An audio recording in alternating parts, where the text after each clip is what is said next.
Hola, ¿cómo están? Muy buenas con todos. Bueno, hoy día estamos aquí para tocar un tema muy importante. Vamos a hablar sobre lo que es la teoría del delito. Es un proyecto, un tema que ya lo teníamos anteriormente pensado para continuarlo, ¿no? Pero vamos a realizarlo el día de hoy, sin antes simplemente invitarlos a todos ustedes para que nos puedan seguir pues, en el canal de YouTube El Mundo Jurídico 15 y en el Facebook El Mundo Jurídico 15 Oficial.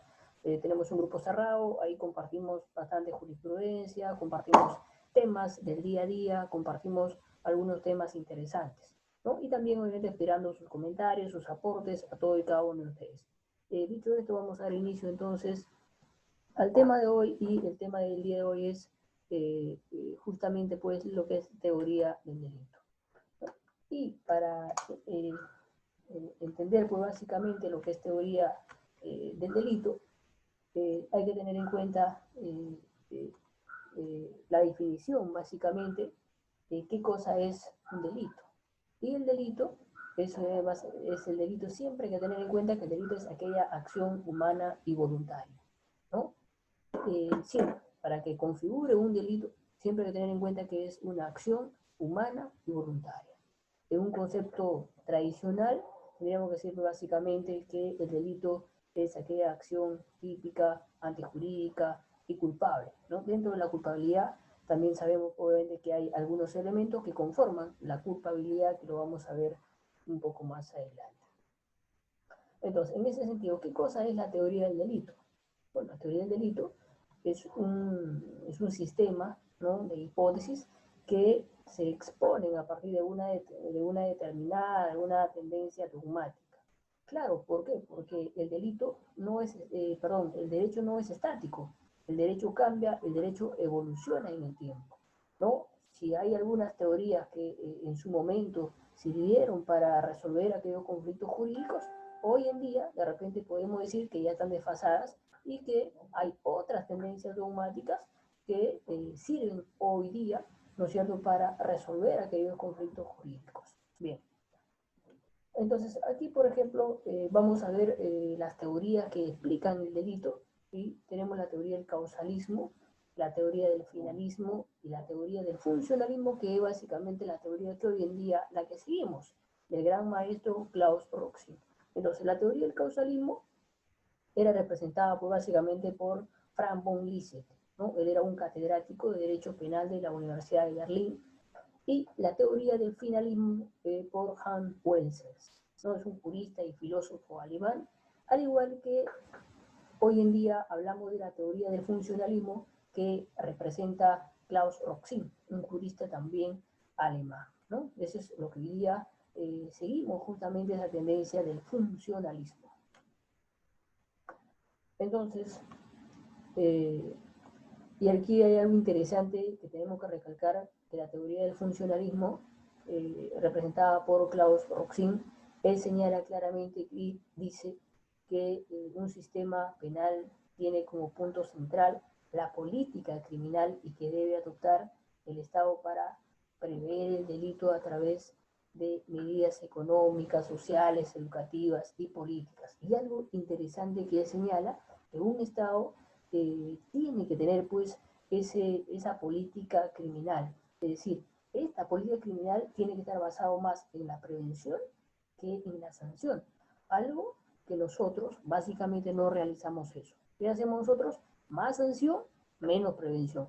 Y por eso es tal vez que de repente cada día estamos con puro medidas populistas, medidas que no ayudan en nada, sino más bien cada día se aumentan las penas, pero no vemos absolutamente nada. No se invierte, el Estado no invierte o no se preocupa más por la prevención, que creo yo que sería lo más efectivo. Entonces, por eso él señala que un Estado que no tiene esa política criminal simplemente está condenado al fracaso contra la lucha contra la delincuencia. Entonces ahí totalmente de acuerdo con el maestro Klaus Roxio, ¿no?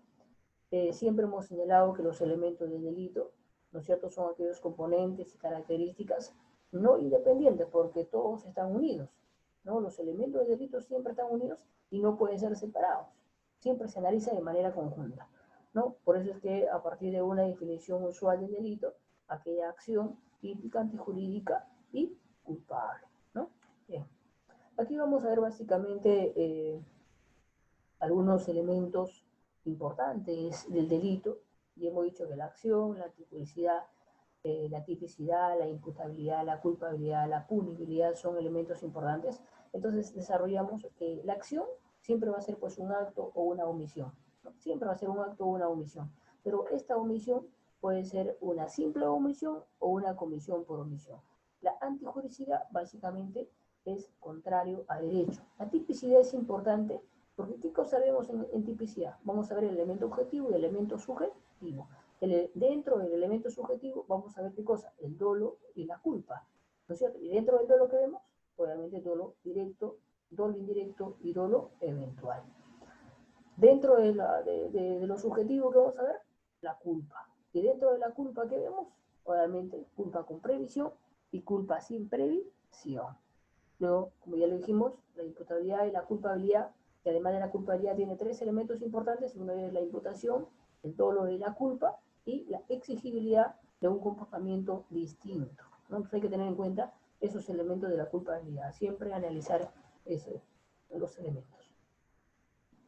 Entonces ya siempre hemos dicho, ¿no es cierto?, que siempre el delito va a ser aquella acción humana y voluntaria, siempre, siempre, ¿no? Si son producidas pues digamos, por ejemplo, son producidas esta acción como por ejemplo la que realiza una fuerza irresistible, un alto reflejo, situaciones ajenas a lo patológico, entonces no hay acción y en consecuencia no hay delito, ¿no? Entonces, por ejemplo, si se comete un delito en un estado, por ejemplo, en sonambulismo, ¿será delito? No es delito. ¿Por qué? Porque son condiciones ajenas a lo patológico, ¿no? Obviamente, por ejemplo, también en estado de necesidad tampoco hay delito porque hay un estado de necesidad y eso es lo que lo justifica, ¿no? Siempre ahí analizamos la culpabilidad y hay que ver los elementos y si se cumplen, entonces hay exclusión penal, ¿no? Entonces tampoco no se puede ser culpable en un estado de necesidad.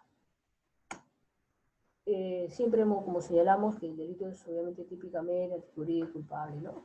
Y ya dijimos que para la culpabilidad aquellos elementos tan importantes como la imputabilidad, el dolo o la culpa y, como ya señalamos, la exigibilidad de un comportamiento distinto. Es decir, que tú cometiste esa acción, cometiste ese delito, pero que no tuviste otra manera de actuar.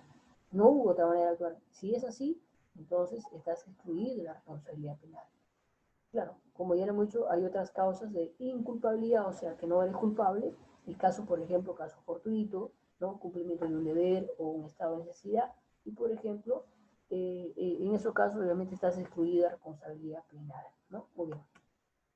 Bueno, en esta parte vamos a ver lo que son los sujetos del delito, porque hay sujeto del delito y objeto del delito. El sujeto del delito es sujeto activo y sujeto pasivo. Sujeto activo será una persona natural, jurídica, o ambas. ¿Quién será el sujeto activo? El sujeto activo solamente va a ser las personas naturales, ¿no? Porque acuérdense que el delito es aquella acción humana y voluntaria. No puede ser una persona jurídica, la persona jurídica no tiene vida, la persona jurídica no corre, no camina. Entonces, no se puede atribuir un delito a una persona jurídica, aunque en algunas oportunidades se aplica alguna consecuencia jurídica, pero como tal no. El sujeto pasivo, ¿quién va a ser el sujeto pasivo? Siempre va a ser el titular de un interés, ¿no es cierto?, que se ve perjudicado por el delito. Entonces, el perjudicado por un delito siempre va a ser el sujeto pasivo. Entonces, dentro del objeto del delito, y ahí sí tenemos objeto material y objeto jurídico. El objeto del delito siempre van a ser pues, las personas, las cosas o bienes de intereses penalmente protegidos, ¿no? Entonces, el objeto material siempre va a ser obviamente una persona o una cosa sobre la que materialmente recae la acción delictiva, ¿no? Entonces, cuando hablamos del objeto jurídico, que básicamente estamos hablando ya pues, digamos, la norma, ¿no? El derecho, el bien jurídicamente protegido, ¿no? Entonces aquella norma violada, que bien violado ya es el objeto jurídico, ¿no? Entonces ahí tenemos, nunca olvidemos entonces los sujetos del delito y objeto del delito. Bueno, la acción, ¿qué cosa es la acción? La acción siempre va a ser una conducta voluntaria que consiste en un movimiento del organismo destinado a producir cierto cambio. Claro, siempre tenemos que tener en cuenta que la acción va a ser una conducta, obviamente es una conducta, pero tiene que ser una conducta voluntaria, ¿no? Tiene que ser siempre voluntaria, destinado obviamente a producir un resultado. Como ya lo hicimos, ¿no? La acción es una conducta voluntaria, ¿no? Que consiste pues, en un movimiento, el organismo destinado a producir cierto cambio, ¿no? Y está dirigida siempre a un fin o un objetivo, ¿no? La conducta debe ser voluntaria y además de ello debe ser exteriorizada, ¿no es cierto?, en el mundo material.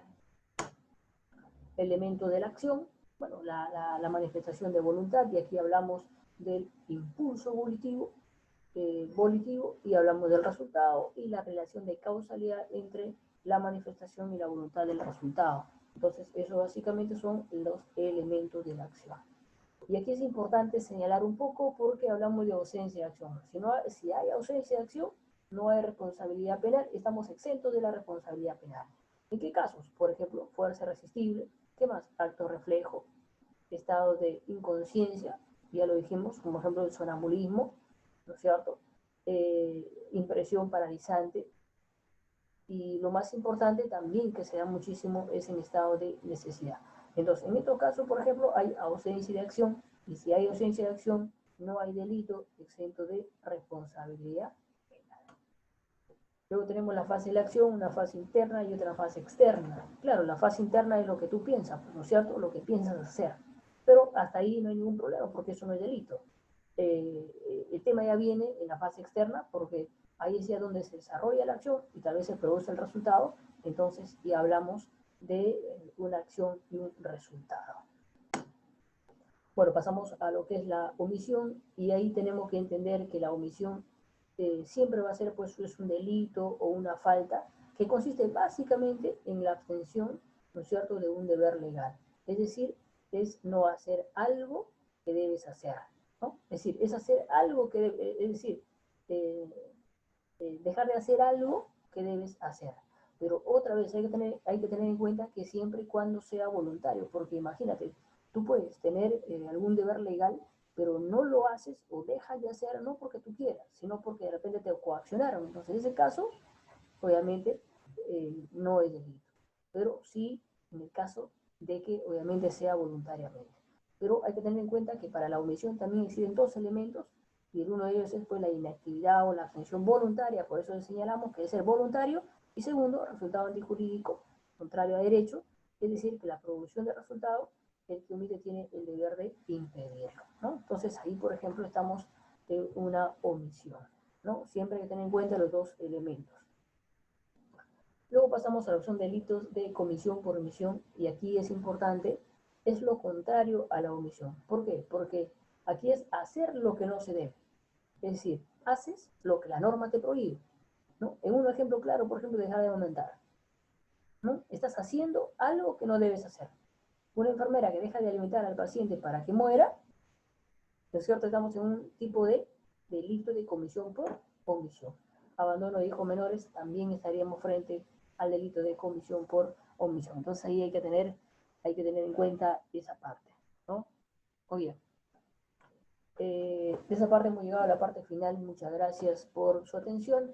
Y esta es una primera parte porque teoría del delito es bastante amplio, y esperamos vernos en un próximo video para ver básicamente lo que es el tipo penal, tipicidad, no son iguales, ¿no? Y en realidad muchos temas con respecto pues a la teoría del delito, ¿no? Algunos autores también, algunas causas, y justamente lo que señalamos, ¿no? El tipo penal, la tipicidad, la tipificación penal, que obviamente hay que tener en cuenta. Entonces, muchas gracias por estar aquí. Nos vemos entonces en un próximo video, ¿no es cierto? Muchas gracias por su atención, y nos veremos en un próximo video, siempre invitándole pues a que visiten Mundo Jurídico 15 Oficial en el Facebook y Mundo Jurídico 15 en YouTube, ¿no? Y siempre que nos apoyen, compartan también para llegar a más personas, y de esa manera compartir, ¿no es cierto?, nuestras buenas intenciones, invitándolos también para que sean parte del mundo jurídico y de esa manera pues obviamente ser estar más unidos y siempre compartir lo poco que conocemos, ¿no? Muchas gracias.